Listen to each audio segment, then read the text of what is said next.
Algumas histórias parecem nos lembrar de que nem sempre conhecemos as pessoas que entram em nossas vidas, ou pelo menos pensamos que conhecemos. No mundo digital, onde conexões virtuais podem ser construídas com apenas alguns cliques, o que realmente se esconde por trás de uma amizade online? Megan Taylor Mayer era uma jovem comum, com os mesmos sonhos e inseguranças que muitos de nós já tivemos na adolescência.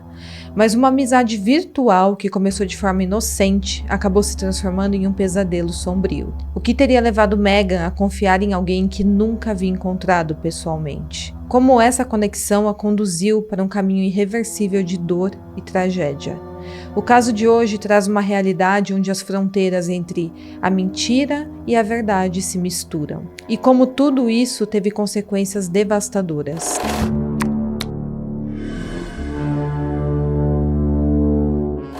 Olá pessoal, sejam bem-vindos de volta ao canal e hoje mais uma vez vamos abrir a caixa de Pandora. Aqui neste canal mergulhamos em histórias reais que chocaram o mundo e que nos fazem refletir sobre as complexidades da vida. Então eu te convido a se inscrever no meu canal, a deixar um like aqui no meu vídeo para me ajudar no engajamento. E hoje temos um caso que vai te deixar pensando por muito tempo sobre isso, então já se prepara. Me siga também na rede social de fotos que estará aqui na tela, lá eu tenho uma interação mais próxima com vocês, a gente consegue conversar, trocar ideias e eu faço conteúdos exclusivos para lá também, alguns Reels exclusivos para essa rede social, então me siga lá também, fiquem comigo até o final do vídeo e bora pro caso de hoje.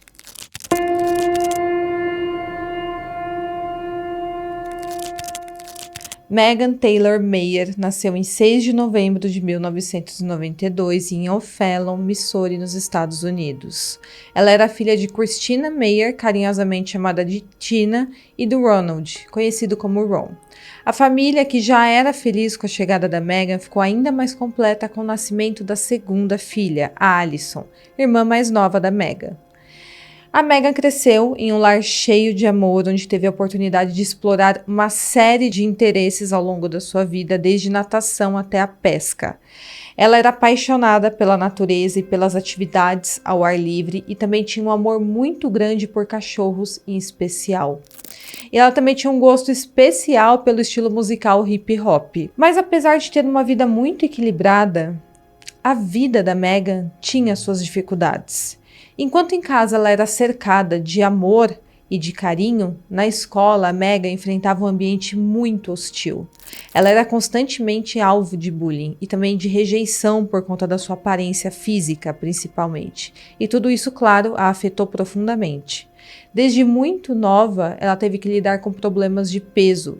Além disso, ela tinha déficit de atenção e uma depressão que só piorava. E tudo isso somado ao bullying trazia muita tristeza para Megan. No terceiro ano do colégio, ela revelou à sua mãe algo bem pesado. Ela falou que tinha pensamentos sobre tirar a própria vida. Diante dessa confissão, seus pais agiram bem rapidamente. Eles levaram a filha para sessões de terapia psicológica na tentativa de ajudá-la a enfrentar esses problemas de saúde mental. E além da terapia, a Megan também começou a tomar medicação para tratar ali seus problemas com depressão. Aos poucos, ela começou a fazer progressos em sua saúde mental, porém a realidade escolar continuava a ser um desafio constante para Megan. Ela até fez amizades com as garotas mais populares do colégio para que os meninos parassem de provocar ela, para que parasse aquilo um pouco, mas o que aconteceu foi que em determinado momento, essas amigas se voltaram contra a Megan e o bullying se tornou ainda pior, muito pior do que já era antes. À medida que o tempo passava e cientes do bullying que a Megan sofria na escola, os seus pais decidiram transferi-la para outra instituição de ensino. E isso aconteceu quando ela estava na 8ª série, em 2006. E eles ficaram na esperança de proporcionar um ambiente mais seguro para a filha. A mudança teve seus efeitos positivos, porque a Megan passou a frequentar a terapia com mais entusiasmo e demonstrava uma atitude mais alegre e serena. Então ela se adaptou bem ao novo ambiente escolar, onde fez novos amigos e começou a enfrentar seus problemas pessoais de maneira mais saudável. E além disso, sua nova escola se tornou um ponto de virada, não só academicamente, mas também em termos de socialização. A Meghan se juntou ao time de vôlei e ela descobriu no esporte um refúgio, uma nova rede de apoio para ela. Nesse período, ela estava melhorando bastante em relação à sua depressão e ela começou a tentar se conectar com outros jovens da sua idade. Ela pediu permissão para sua mãe para criar um perfil na rede social MySpace, que era muito forte na época. A Tina concordou, mas com a condição de que o perfil dela seria sempre supervisionado pelos pais. Então a Meghan deveria compartilhar a senha dela com os pais dela e só acessar as redes sociais quando estivesse sob a supervisão da mãe e do pai. Então, quando os pais estivessem fora de casa, ela não tinha permissão para acessar.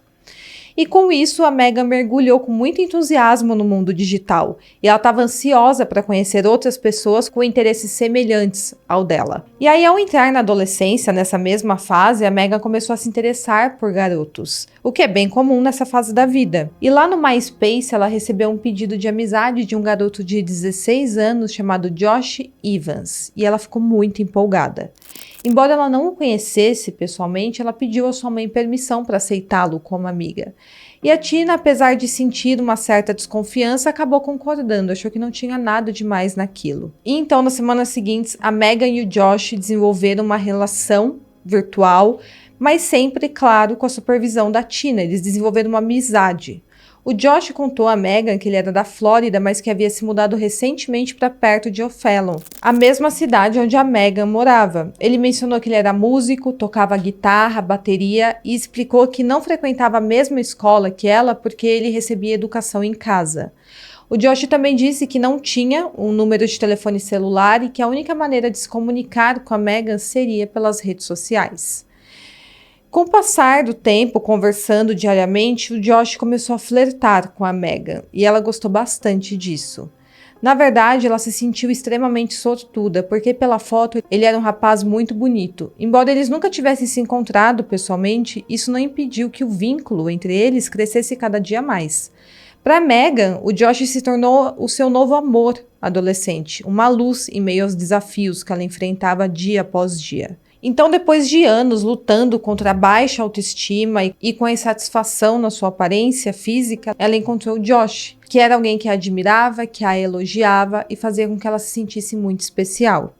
A Meghan estava cheia de expectativas nessa época, e ela também estava prestes a remover o aparelho dentário, acreditando também que isso aumentaria ainda mais a sua autoconfiança. Além disso, estava chegando o seu aniversário de 14 anos, e com isso ela estava radiante. Nessa época, ela e sua mãe estavam à procura do vestido perfeito para sua festa. Porém, apesar de tudo parecer estar caminhando positivamente, no domingo, dia 15 de outubro de 2006, a Meghan foi surpreendida por uma mensagem perturbadora do Josh. No texto, ele afirmava que não queria mais manter a amizade com ela, alegando ter ouvido boatos sobre a suposta falta de gentileza dela com seus amigos. A Meghan ficou completamente desnorteada com essa mensagem e sem compreender de onde surgiram essas acusações e por que, do nada, o Josh estava a acusando daquela forma. Mesmo abalada com aquilo, a Meghan decidiu que não se deixaria abater e no dia seguinte ela foi à escola determinada a distribuir os convites para sua festa de aniversário e acreditou que tudo ficaria bem. Mas naquela segunda-feira, ao retornar para casa, ela pediu à sua mãe, Tina, permissão para acessar novamente seu perfil na rede social, na esperança de encontrar alguma resposta do porquê o Josh estava agindo daquela maneira. A Tina concordou, mas alertou que estava com muita pressa porque logo ela precisaria levar a Alison, a sua filha mais nova, ao dentista. E conforme eu falei, a Meghan não poderia estar na sua rede social caso sua mãe não estivesse em casa.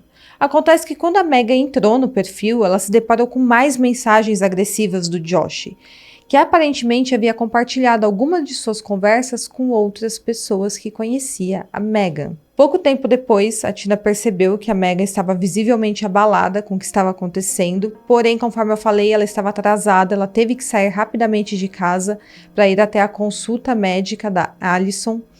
E antes de sair, ela pediu que a Meghan saísse do computador, lembrando a filha da regra de não usar rede social sem supervisão. Porém, dessa vez, assim que a Tina saiu de casa, a Megan voltou a entrar em sua rede social. E aí, enquanto a sua mãe estava no dentista com a sua irmã mais nova, a Tina, assim que chegou ao dentista, ligou para Megan, querendo saber se estava tudo bem. Neste momento, a Megan estava chorando, soluçando e admitiu que estava na rede social. A Tina ficou brava e insistiu que a filha se desconectasse imediatamente. E naquele momento, ninguém imaginava que as 2 horas que a Megan passou sozinha em frente ao computador seriam decisivas para um desfecho trágico dessa história. Quando a Tina finalmente voltou para casa com a sua filha, ela foi direto para o computador e ela ficou chocada ao ver as respostas que a Megan estava dando para as pessoas, utilizando uma linguagem extremamente agressiva, vários xingamentos. A Tina ficou irritada pela desobediência da filha e a Megan falou que ela era sua mãe e que ela deveria estar ao seu lado e não contra ela. Haviam sido feitas postagens no MySpace fazendo bullying virtual com a Megan e ela estava respondendo tudo aquilo, além também de estar respondendo aos insultos do Josh. Após essa discussão, a Megan subiu para o quarto e no caminho ela se encontrou com seu pai ali no caminho da escada. Percebendo que a filha estava visivelmente abalada, ele perguntou o que estava acontecendo. A Megan explicou que algumas pessoas estavam dizendo coisas horríveis sobre ela naquela rede social e que ela não entendia o motivo para tudo aquilo. O Ron tentou acalmá-la, dizendo que esses comentários não tinham importância, já que aquelas pessoas não a conheciam de verdade, então ele falou para que ela ignorasse tudo aquilo.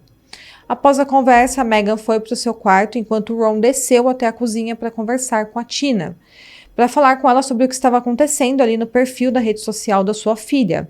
Eles continuaram conversando e continuaram fazendo suas atividades cotidianas, preparando o jantar, mas cerca de 20 minutos depois, a Tina foi tomada por uma sensação terrível.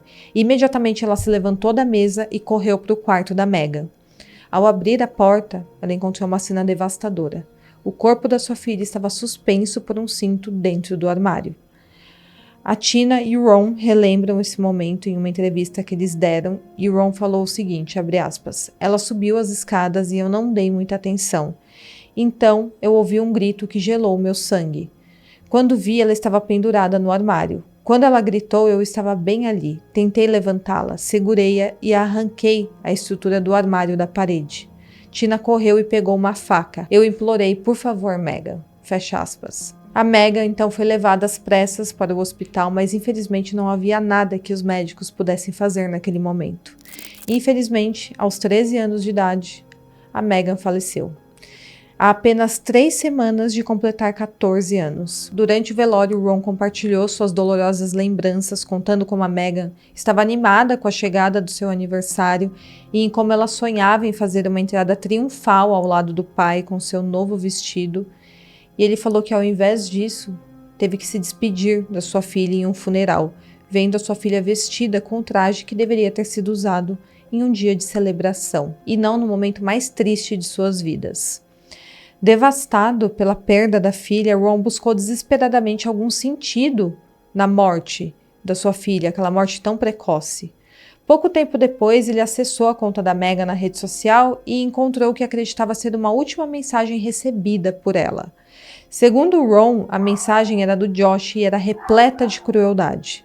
Nessa mensagem, o Josh dizia que todos da cidade sabiam quem ela era, que ela era uma pessoa ruim, que todos a odiavam e desejava a ela uma vida miserável.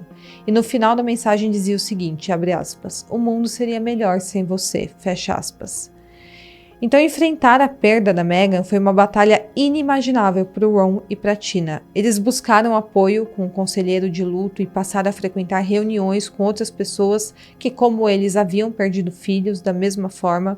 E eles tentaram até mesmo enviar uma mensagem para o Josh na esperança de que ele entendesse o impacto devastador que ele tinha causado com as suas palavras. No entanto, curiosamente, eles descobriram que a conta do Josh havia sido deletada. 6 semanas após a morte da Megan, ainda mergulhados em uma profunda tristeza, o Ron e a Tina receberam uma ligação inesperada. Uma vizinha os chamou para fazer uma reunião no escritório de um conselheiro, e eles aceitaram. Durante esse encontro, ela revelou que o perfil do Josh havia sido criado por Lori Drill, a mãe de Sarah, uma antiga amiga da Megan que morava a apenas algumas casas de distância da casa da família.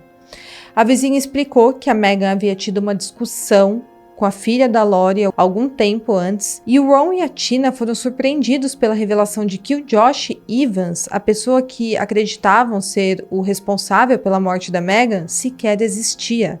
Aquilo era um perfil falso. A vizinha, que também tinha uma filha de 18 anos chamada Ashley Grills, que às vezes trabalhava como babá para Lori, revelou que a Lori deu a ideia de criar a conta falsa e encorajou a Ashley e a Sarah a se envolverem nessa brincadeira de mau gosto, que era tirar sarro da Meghan. Ela então criou a conta e deu a elas a senha do perfil fictício com o nome do Josh e também com a foto de um rapaz bonito. Conforme o relato dessa vizinha, foi sua própria filha que enviou a última mensagem utilizando a conta falsa.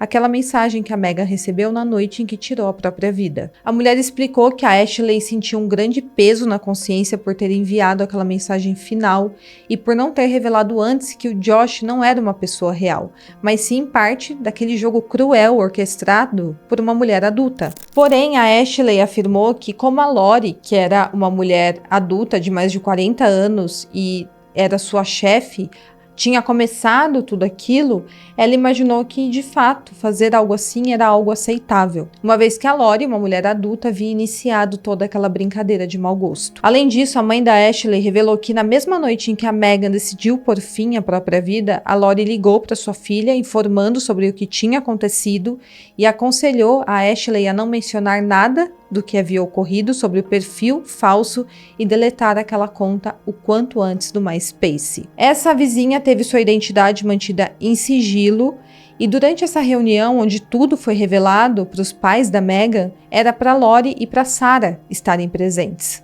Mas elas optaram por se retirar antes da reunião começar, isso por medo de como seria a reação dos pais da Meghan diante daquilo tudo. Afinal, eles saberiam, naquele momento, que a morte da própria filha tinha sido motivada por uma brincadeira cruel e de extremo mau gosto, promovida por uma mulher adulta. A comunicação entre as famílias da Meghan e da Lori acabou ocorrendo por meio de uma carta enviada em 30 de novembro de 2006. Na mensagem, a família da Lori expressou seu profundo pesar pelo sofrimento extremo que Ron e a Tina estavam enfrentando e demonstrou certa compaixão por eles. Porém, em um momento tão doloroso para Tina, essa carta não trouxe nenhum conforto. Ela sabia que sua filha havia partido deste mundo acreditando que o Josh era uma pessoa real que a desprezava sem nenhum motivo. E acreditar nisso causou uma dor tão profunda na Meghan que a levou a tirar a sua própria vida dentro da própria casa. Os pais da Meghan ficaram devastados diante disso tudo e finalmente decidiram denunciar a situação para as autoridades. Quando as investigações começaram, foi descoberto que tudo começou quando a Meghan e a Sarah, a filha da Lori, eram amigas, mas acabaram se distanciando devido a típicas divergências entre adolescentes. A partir desse momento, a Sarah passou a alegar que a Meghan estava espalhando boatos sobre ela, e a Sarah teria dito isso à mãe dela, a Lori. Durante a investigação policial, a Lori foi interrogada e ela admitiu que realmente criou a conta junto com a sua filha e com a Ashley. Ela explicou que o perfil havia sido criado meses antes da Meghan tirar a própria vida, apenas com o objetivo de se comunicar com ela, ganhar uma confiança da Meghan e descobrir o que a Meghan pensava sobre sua filha e sobre outras pessoas. Ela falou que tudo piorou quando meninas que conheciam a Meghan se juntaram a essa farsa e começaram a fazer postagens tirando sarro da Meghan, criando ali um episódio de cyberbullying em massa. E foi essa uma das discussões que a Meghan se envolveu no dia em que ela decidiu tirar a própria vida. A Lori também afirmou que inicialmente acreditava que o perfil falso havia contribuído diretamente para o trágico desfecho da vida da Meghan, porém ela disse também que deixou de se sentir tão culpada ao saber durante o funeral que a Meghan já havia tentado tirar a própria vida anteriormente. Porém, a mãe da Meghan refutou toda essa alegação. Ela disse que, embora sua filha enfrentasse realmente uma depressão profunda, não havia qualquer registro de tentativas de tirar a própria vida antes desse incidente. Essa foi a primeira vez que a Meghan tentou fazer isso. Além disso, a Tina destacou que ao longo das quase 6 semanas de interação online entre a Meghan e o Josh, ela nunca mencionou o nome da Sarah em suas conversas. Isso indicava que não havia qualquer evidência de que a Meghan tivesse falado mal da Sarah em qualquer momento da sua vida, já que seu nome sequer havia sido citada nessas conversas. Apesar dessas declarações perturbadoras da Lori, da mulher que criou o perfil falso, não foram levantadas acusações criminais no estado de Missouri contra ela, em relação à morte da Meghan. As autoridades explicaram que não podiam fazer uma acusação por causa da dificuldade em determinar o motivo exato que levou a Meghan a tomar essa decisão extrema de pôr fim à sua própria vida. Em uma coletiva de imprensa no dia 3 de dezembro de 2007, o Jack Bainas, o promotor público do condado de St. Charles, disse que, na verdade, a Ashley era quem havia escrito a maioria das mensagens enviadas a Meghan, e que ela foi quem escreveu aquela mensagem final dizendo que o mundo seria melhor sem a Meghan. Quanto a isso, a Ashley concordou, ela admitiu que realmente ela escreveu a maioria das mensagens, mas falou que apenas fez isso, escreveu todas essas mensagens finais para tentar acabar com aquela farsa, para tentar fazer com que a Meghan parasse de se comunicar com o perfil falso do Josh. O promotor, por sua vez, alegou que não entrevistou a Ashley porque na época ela estava em tratamento psiquiátrico por sua participação no caso que levou à morte da Meghan. E os pais da Meghan criticaram bastante as declarações do promotor, dizendo que ele não havia entrevistado nenhuma outra parte envolvida nesse caso, além da família Drill, e que ele estava confiando 100% no testemunho da Lori e da Sarah. E com essa declaração do promotor, fica claro que ele tenta tirar a culpa da Lori e colocar a culpa apenas na Ashley. Esse caso atraiu a atenção do FBI, que conduziu uma investigação minuciosa desse caso, examinando o computador da família Meyer e entrevistando diversas pessoas próximas da Meghan. Porém, teve um grande obstáculo na investigação. O FBI não conseguiu recuperar as mensagens trocadas na rede social no último dia de vida da Meghan. Mensagens essas que a fizeram acreditar que o mundo seria muito melhor sem ela, possivelmente influenciando a decisão de tirar a própria vida. E sem essas mensagens, a investigação parecia ter chegado a um beco sem saída. Se passou mais de um ano entre o dia em que a Meghan faleceu e o primeiro relato na mídia sobre este caso, mas enquanto isso o FBI estava investigando o assunto e eles pediram que a família da Meghan se abstivesse de falar publicamente sobre isso, para que a Lori e sua família não soubessem sobre a investigação. Pouco depois do primeiro aniversário da morte da Meghan, a sua tia, a Vicky Dunn, viu um artigo escrito na Suburban Journal sobre assédio na internet. Ela então contatou o jornalista que escreveu essa matéria e compartilhou a história da Meghan com ele. Assim que a história foi divulgada, rapidamente se espalhou em todos os veículos de notícias nacionais e internacionais. Todos ficaram chocados com os detalhes da história da Meghan. Quando a história foi publicada pela primeira vez, ela rapidamente capturou a atenção de toda a população. O caso, obviamente, era profundamente perturbador, especialmente devido ao envolvimento de adultos em um cyberbullying contra uma criança de 13 anos. Mas até aquele momento, as identidades dos envolvidos estavam sendo mantidas em sigilo, porque as autoridades ainda não haviam formalizado nenhuma acusação contra aquelas mulheres. Mas a indignação pública começou a aumentar, ainda mais quando outro jornal também optou por não divulgar os nomes dos adultos responsáveis pela criação do perfil falso. O jornalista justificou a decisão alegando que estava cumprindo as restrições legais, porque ao revelar a identidade dos pais, inevitavelmente as identidades das suas filhas menores de idade também seriam expostas, mas o que a mídia tradicional não quis fazer, alguns blogs rapidamente fizeram. Os donos de alguns blogs consultaram documentos públicos de processo judicial, que eram acessíveis a qualquer um, documentos públicos, e descobriram então a identidade da principal responsável pela criação do perfil, a Lori Drill e a Ashley Grills. Diante da pressão dos leitores e da informação já circulando na internet, os veículos de comunicação acabaram por revelar o nome e até a fotografia das duas mulheres.